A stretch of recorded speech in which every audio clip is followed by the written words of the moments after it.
பர்திமேயு சுவிசேஷ ஊழியங்கள் வழங்கும் நற்செய்தி நேரம். தேவ செய்தி பாஸ்டர் ஆர். அகஸ்டின். இந்த நாளில் உங்களோடு நான் பேசி வருகிறேன். மனிதனை ஏற்படுத்துவதற்கான காரணம் என்ன? அநேக நேரங்களை நம்ம ஏன் ஏற்படுத்தினார்? நமக்கு அது தெரிஞ்சிட்டா எவ்வளவு பெரிய ஆசீர்வாதம்.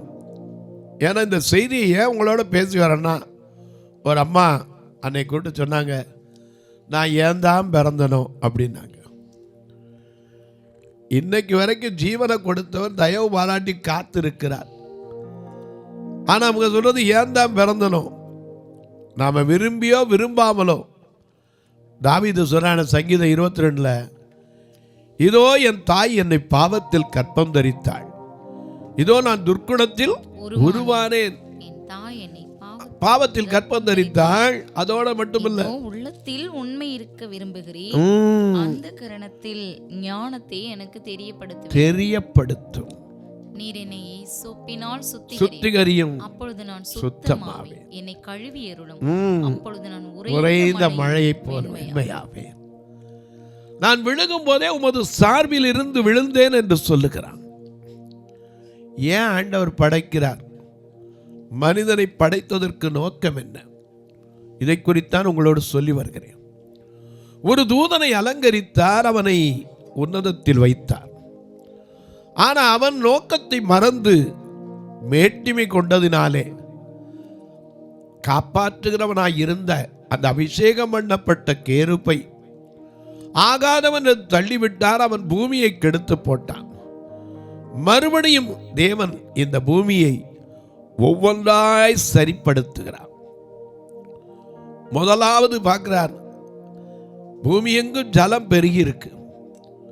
ஆதியாகமத்திலே 1 அதிகாரம் 2 வசனத்திலிருந்து வாசிக்கும் போது, ஜலமெல்லாம் பிரிய கடவுதுன்னார். அது சமுத்திரமானது. வெளிச்சம் உண்டாக கடவுது என்றார், வெளிச்சம் உண்டாயிற்று.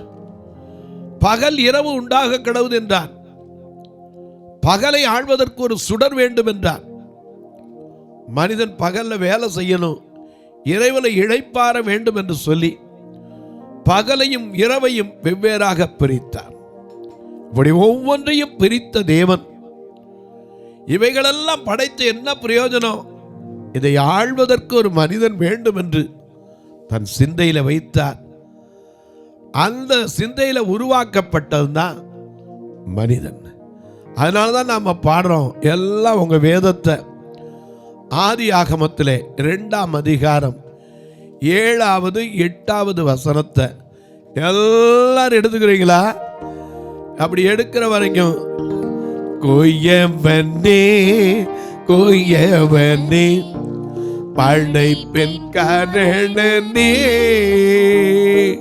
கழி மண்ணான எல்லையுமே கண்ணோக்கி பார்த்திடுமே. கொய்யவனே கொய்யவனே படைப்பில் காரணனே, கழி மண்ணான எல்லையுமே கண்ணோக்கி பார்த்திடுமே.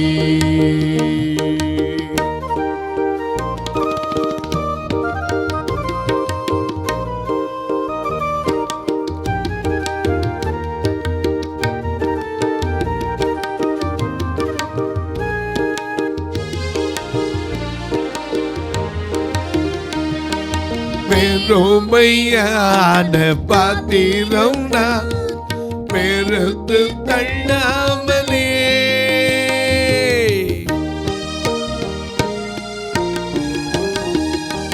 பெருமையான பாத்திரம் நான் பெருத்து தள்ளாமலே, நிரவி வழியும் பாத்திரமாய் விளங்கச் செய்திடுமே. பெருமையான பாத்திரம் நான் பெருத்து தள்ளாமலே, நீ பாத்திரமாய் விளங்கச் செய்திடுமே. வேதத்தில் காணும் பாத்திரமெல்லாம் இயேசுவை போற்றிடுமே. எல்லையும் அவ்வித பாத்திரமாய் வளைந்து கொள்ளுமே.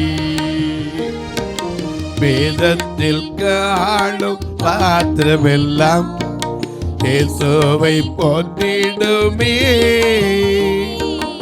எல்லையும் அவ்வித பாத்திரமாய் வளைந்து கொள்ளுமே.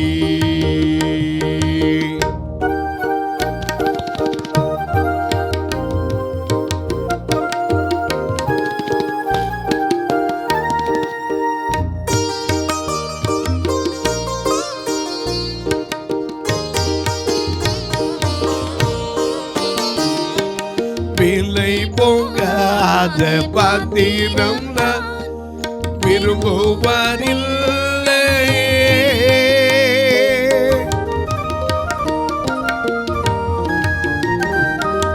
விலை போகாத பாத்திரம் நான் விரும்புவாரில்லை. இல்லையெல்லாம் கிருபையால் உகந்ததாக்கிடுமே. விலை போகாத பாத்திரம் நான் விரும்புவாரில்லை.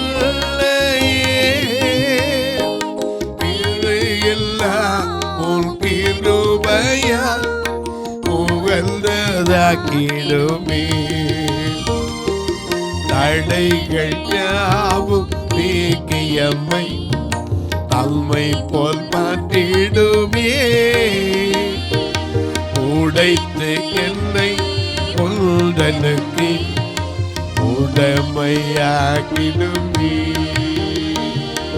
தடைகள் யாவும் நீக்கியம்மை தம்மை போல் மாற்றிடுமே. உடைத்து என்னை உந்தனுக்கு உடமையாக்கிடுமே. குயவனே குயவனே படைப்பில் காரணனே. கழிவண்ணான எல்லையுமே கல்லோக்கி பார்த்திடுமே.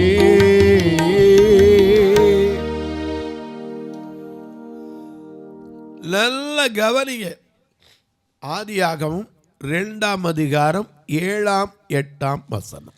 தேவனாகிய கர்த்தர் நல்ல தேவனாகிய கர்த்தர் மனுஷனை பூமியின் மண்ணினாலே உருவாக்கி. ஐயா இதை தெரிஞ்சுக்க. நாம உருவாக்கினார் எதனால உருவாக்கினார்? பூமியின் மண்ணினால. அதனால தான் அடக்கம் பண்ணும்போது கூட சொல்றாங்க, மண்ணிலிருந்து எடுக்கப்பட்டாய் மண்ணுக்கே திரும்புவாய். ஏன்னா அந்த மண்ணில் தாங்க மனுஷனுக்கு எல்லாத்தையும் வச்சிருக்காரு. இந்த மண்ணை விட்டு எங்கே நீங்கள் போனாலும் சரி, இன்னைக்கு ஊரை விட்டு ஊர் போயிட்டு இருந்தீங்கன்னா சொல்ல, எங்கே இருந்தாலும் எங்கள் ஊர் மாதிரி ஆகுமா, எங்கள் ஊர் தண்ணி மாதிரி ஆகுமா அப்படிமோ. ஏன்னா அந்த மண் ஒருத்தன் செத்தா கூட கரெக்டாக எங்கே தான் கொண்டு அடக்கம் பண்ணுறான். நான் எந்த ஊரில் பிறந்தானோ அதே ஊரில் சொந்த மண்ணுங்கிறான். நாமளே மண், நமக்கு என்ன சொந்த மண், நாம் எடுக்கப்பட்ட மண். அதனால தான் ஏசாயா சொல்றாரு, நீங்கள் வெட்டி எடுக்கப்பட்ட குழியையும் தோண்டி எடுக்கப்பட்ட குழியையும், நீங்கள் வெட்டி எடுக்கப்பட்ட கண்மலையையும் தோண்டி எடுக்கப்பட்ட குழியின் துறவையும் நோக்கி பாருங்கள். ஏன்னா அந்த குழி ஒரு நாள் எதிர்பார்த்து இருக்கும். ஏன்னா இங்கேருந்து போனவன் திரும்ப ஒரு நாள் என்ன செய்யணும், வந்து சேரணும். எந்த மனுஷனும் ஒரு நாள் நிச்சயமா பிரசங்கி 3:1 வானத்தின் கீழே ஒவ்வொரு காரியத்திற்கும் ஒரு காலம் இருக்கிறது, சமயம் இருக்கிறது. பிறக்க ஒரு காலம், இறக்க ஒரு காலம், நட ஒரு காலம், நட்டதை பிடுங்க ஒரு காலம், கொல்ல ஒரு காலம் உண்டு, குணமாக்க ஒரு காலம் உண்டு, இடிக்க ஒரு காலம் உண்டு, கட்ட ஒரு காலம். ஆமா, ஒவ்வொன்றுக்கும் ஒரு காலம் இருக்கு. காலத்திற்கு காத்திருக்காதே, காரிருளை தஞ்சம் கொள்ளாதே. காலத்திற்கு, இன்னும் காலத்திற்கு காத்திருக்காதே, காரிருளை தஞ்சம் கொள்ளாதே. நாய தீர்ப்பு நாடும் மனமே மனமே, அப்போது நீ என்ன செய்வாய்? நியாய தீர்ப்பு நாடும் மனமே மனமே, அப்போது நீ என்ன செய்வாய்? காலத்திற்கு ரொம்ப காலத்திற்கு காத்திருக்காதே, காரிருளை தஞ்சம் கொள்ளாதே. காலத்திற்கு காத்திருக்காதே, காரிருளை தஞ்சம் கொள்ளாதே.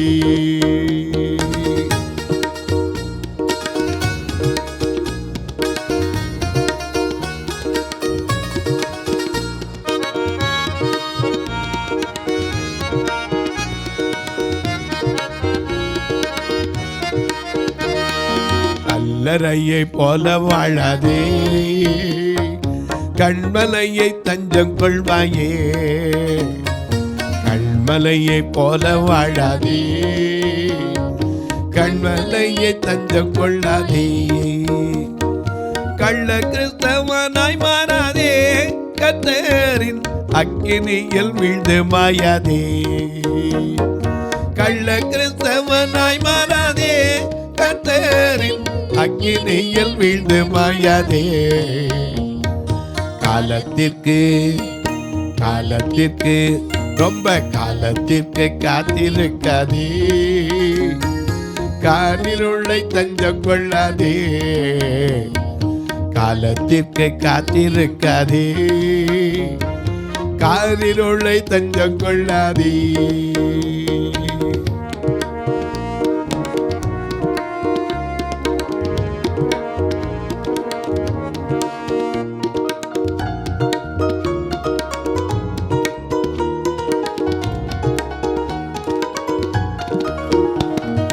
நம்மில் பாவம் இல்லை என்போமானா, நம்மை நாமே வஞ்சித்திடுவோம். நம்மில் பாவம் இல்லை என்போமானா, நம்மை நாமே வஞ்சித்திடுவோம். கிறிஸ்து இயேசு வருகையிலே மனமே, அப்போது நீ என்ன செய்வாய்? கிறிஸ்து இயேசு வருகையிலே மனமே, அப்போது நீ என்ன செய்வாய்? காலத்திற்கு இன்னும் காலத்திற்கு காத்திருக்காதே, காரிருளை தஞ்சம் கொள்ளாதே. காலத்திற்கு காத்திருக்காதே, காரிருளை தஞ்சம் கொள்ளாதே. ஒவ்வொன்றுக்கும் ஒரு காலம் இருக்கு. எனக்கு அன்பானவர்களே, மனிதனை படைச்சார். படைச்சு நல்ல நோக்கம். அவன் தனியா இருந்துடக்கூடாது. தனியா இருந்தா வாழ்க்கை ருசிக்காது. இன்னைக்கு எத்தனை பேர் தனிமையில் இருக்கிறீங்க? இயேசு சொன்னார், யோவான் 16:32 வாசிக்கிறோம்.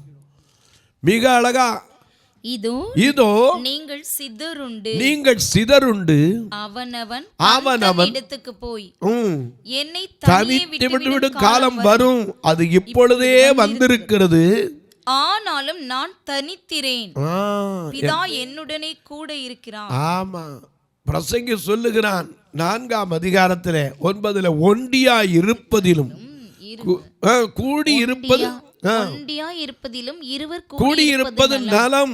அவர்களுடைய பிரயாசத்தினாலே நல்ல பலன் உண்டாகும். ஒருவன் விழுந்தால் அவன் உடனாளி அவனை தூக்கி விடுவான். எத்தனை ஞானம்! ஆண்டவருடைய ஞானத்தை போய் நம்ம குறை சொல்ல முடியாது. நம்மளை ஏன் படைச்சாரு? ஒருத்தருக்கு ஒருத்தர் ஒத்தாசையா இருப்பதற்கு இதெல்லாம் விட இன்னொரு ஒத்தாசை, பரத்திலிருந்து பாடுறோம்ல, பரத்தில் இருந்து ஜெயம் வரும், பரன் என்னை காக்க வல்லோ. பரத்தில் இருந்து ஜெயம் வரும், பரன் என்னை காக்க வல்லோ. காக்கும் வல்ல மீட்பர் உண்டனக்கு, உண்டனக்கு, உண்டனக்கு. காக்கும் வல்ல மீட்பர் உண்டனக்கு, காத்திடுவார் எல்லுமே, காத்திடுவார் எல்லுமே.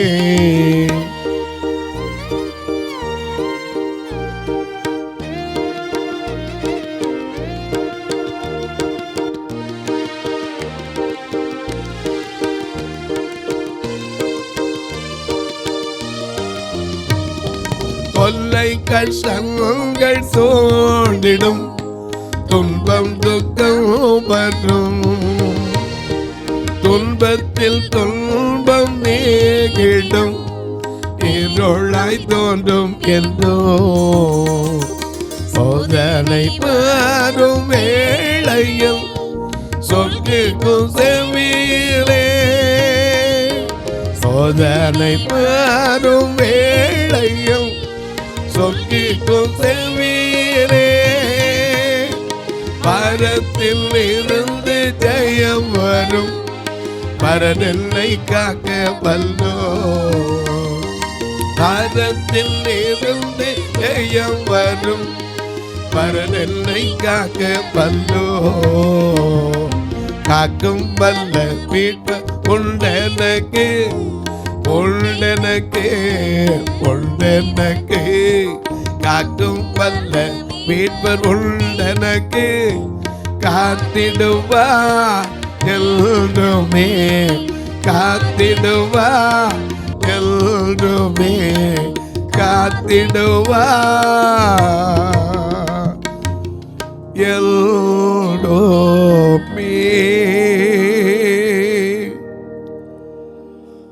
ஒருத்தருக்கு ஒரு ஒத்தாசை இருக்கணும் சொன்னது மட்டுமல்ல, அங்கிருந்து எனக்கு ஒத்தாசை ஒரு பதுவதங்களை என்னை உண்டாக்கிற கர்த்தரிடத்திலிருந்து என்ன வரும்? ஒத்தாசை எனக்கு வரும்.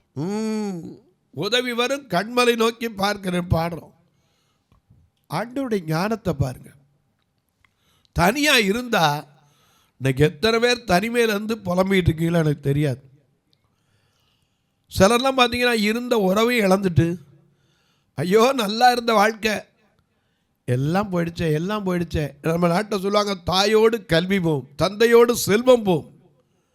ஆனால் மனைவியோடு எத்தனை பேருடைய வாழ்க்கையில் நிம்மதி போயிருக்கும்? ஆண்டவருடைய ஞானத்தை போய் ஏன் படைச்சான்னு சொல்லலாமா? ஒரு துணையை கொடுக்கிறார். எதுக்கு? கூப்பிட்டோட எந்தா இருக்க, நான் இருக்கேன், ஏன் கவலைப்படுறீங்க? எதுக்கும் நீ பக்கத்தில் இருந்தால் பக்கத்தில் இருந்து நான் உடனே உனக்கு எல்லாம் செய்கிறேன் முன் வர்றதுக்கு ஆண்டவர் ஒரு துணையை கொடுத்திருக்கிறார். ஞானம் மண்ணிலிருந்து எடுத்தார். ஒரு மனுஷனை எடுத்து அவனை மனிதனாக சிருஷ்டித்தார். ஆதியாகமம் 2ஆம் அதிகாரம் 7ஆம் வசனத்தை திரும்ப வாசிங்க. கர்த்தர் பூமியின் மண்ணினாலே, மனுஷன் தேவனாகிய கர்த்தர் மனுஷனை பூமியின் மண்ணினாலே உருவாக்கி ஜீவ சுவாசத்தை அவன் நாசியிலே ஊதினார். ஜீவ சுவாசத்தை அவன் நாசியிலே ஊதினார். மனுஷன் அப்புறம்தான் ஜீவ ஆத்மாவானான். இந்த ஜீவ ஆத்மா ஆனவனை தனியா விட்டுட்டா என்ன பிரயோஜனம்? உடனே அவர் பார்த்தார், அவனுக்காக ஒரு பெண்ணை ஏற்படுத்துகிறார். எப்படி ஏற்படுத்துகிறார்? ஆதியாகமத்திலே 2ஆம் அதிகாரத்திலே 18வது வசனத்திலிருந்து வாசிக்கிறோம். பின்பு தேவனாகிய கர்த்தர் மனுஷன் தனிமையா இருப்பது நல்லதல்ல. தனிமைங்கிறது அனுபவிச்சவங்களுக்கு தான். இன்னைக்கு எத்தனை பேர் அனுபவிச்சுக்கிட்டு வீட்டில் உட்காந்து பொறுமிட்டு இருக்கீங்களோ, புலம்பிட்டு இருக்கீங்களோ எனக்கு தெரியாது. ஆனால் ஆண்டவர் எதற்கு ஏற்படுத்தினார்? சில நேரம் சொன்னோம், இவளை ஏன் தான் கட்டணும். சில சொல்லிக்கிறோம்ல, போய் இவளை கட்டி வச்சாங்களே. அப்படி கட்டி வைக்கலன்னா எங்கே போயிருப்போம்? ஆண்டவர் தெரியும் யாரை எங்கே கொண்டு சேர்க்கணும். ஜாடிக்கேற்ற மூடி தான் இருக்கும், மறந்துடக்கூடாது. எனக்கு அன்பானவர்களே, ஆண்டவர் ஏற்ற துணையத்தான் தருவார். ஆமென். சில நேரம் நம்ம நினச்சிடும் இவ்வளோ போய் ஏன் கட்டினார், அப்படி இல்லைன்னு சொன்னால் நம்ம போகிற பாதை கண்ணை மூடித்தனமாக போய் எங்கெங்கோ எப்படியோ போயிருந்துருப்போம். பிடிச்சி வைக்கிறதுக்கு கொடுத்துருக்காரு. எங்கே போனாலும் 10 தரம் ஃபோன் பண்ணால் கோவம் வருது. எங்கே இருக்க, என்னத்துக்கு எங்கே இருக்கேங்கிற. ஆதாமுக்கு அதே தான். ஆதாமே எங்கே இருக்கிறாய், தோட்டத்தில் ஒளிஞ்சான். ஆண்டவர் கொடுத்த துணை சாதாரணம் இல்லைங்க, அவருடைய ஞானம் பெருசு. எதுக்கு படைச்சாரு? குடும்பமாக இருக்கணும். அந்த குடும்பத்தில் சந்தோஷம் இருக்கும், அந்த குடும்பத்தில் தான் ஆசீர்வாதம் இருக்கும், அந்த குடும்பத்தில் சகலமும் இருக்கும், எல்லாவற்றையும். அதனால தான் குடும்பங்களை கட்டுகிறவன். தீமோத்தேயுக்கு எழுதும்போது எழுதுகிறாரு, தன் குடும்பத்தை கட்ட அறியாதவன் என்ன செய்ய முடியாது, சபையவே நடத்த முடியாது. தன் சொந்த குடும்பத்தை விசாரியாதவன் யாரு? 1 தீமோத்தேயு 5:8 வாசிக்கிறோம். அந்த வசனத்தை வாசிருங்க. ஒருவன் தன் சொந்த ஜனங்களையும் விசேஷமாக தன் வீட்டாரையும் விசாரியாமற் போனா, அங்க இருக்கவும் சாப்பிட்டியா, இங்க இருக்கவும் சாப்பிட்டியா, அங்க இருக்கவும் அவர் இவர் சாப்பிட்டாருன்னு கேட்கறது முக்கியம் இல்லை. உன் வீட்டில் இருக்கிற மனைவி பிள்ளைய சாப்பிட்டாங்களா விசாரிக்கணும். சிலருக்கு தெரியாது. யாராவது பிள்ளை என்ன படிக்கிறான், அவனே ஒய்ஃப்ட கூட்டுக்கார், ஏன் இவன் என்ன படிக்கிறான், அப்போ தான் சொல்லு அவன் 4 5 இல்லை 4 பிள்ளையே எத்தனைன்னு தெரியாது. அங்கே நமக்கு எத்தனை பிள்ளை ஏங்க இத்தனை பெற்றது தெரியாதா? எனக்கு அன்பானவர்களே, சில நேரங்களில் யோசிச்சு பாருங்க. ஞானம், ஆண்டவருடைய ஞானத்தை நம்ம சொல்கிறோமே, நம்ம புத்தி எம்பிட்டு இருக்கு. நமக்கு பேர் என்னது, புத்தி இல்லாதவன். ஆண்டவர் ஞானம் ரொம்ப விசேஷித்த ஞானங்க. குடும்பத்தை கொடுத்தனால தான் இன்னைக்கு நீங்களும் நானும் ஏதோ ஒரு வீட்டுக்கு எங்கே போனாலும் கடைசியில் என்ன சொல்ற, எங்கே வர, எங்கள் வீட்டுக்கு போகிறோம். நமக்கு வீடு இங்கேயா?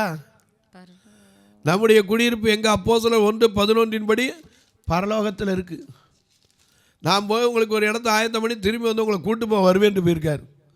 நம்முடைய குடியிருப்பு அங்கே தான். ஆனால் இந்த உலகத்து வாழ்க்கையை என்ன சொல்கிறோம், எங்கள் வீட்டுக்கு போகிறோம். எங்கள் வீட்டுக்கு வாங்க.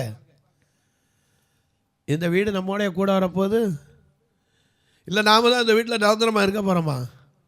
ஒன்றும் கிடையாது. ஆனால் வாழ்கிற நாள் வரைக்கும் குடும்பமாக்கி வாழ வைக்கணுங்கிறதுக்கு ஆண்டவர் ஒரு மனுஷனை படைத்தவர். அடுத்த ஞானம் என்ன தெரியுமா? தனிமையாக இருப்பது நல்லது அல்ல. தொலைக்காட்சியில் பார்க்கிற என் அன்பு மக்களே, எத்தனை பேர் தனிமையிலிருந்து இன்னைக்கு வேதனைப்படுறீங்களோ? உங்கள் தனிமை ஒரு இனிமையை தராது. துணையில்லாத வாழ்வில் சுகமும் இருக்காது.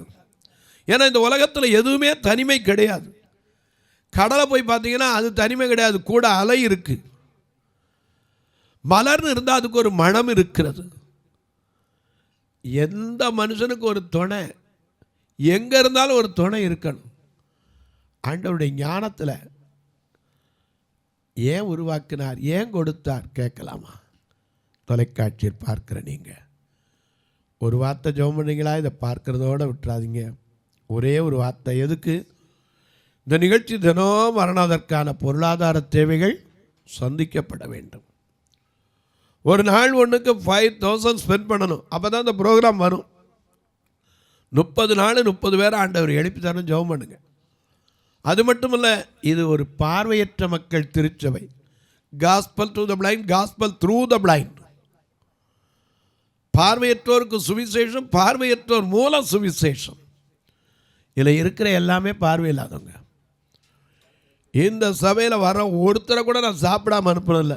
வாரம் வர எல்லாரும் சாப்பாடு உண்டு. இவங்களை கூட்டிகிட்டு வர்றதுக்கு மட்டுமே மாதம் 20,000 ரூபா வேனுக்கே செலவழிக்கிறோம்.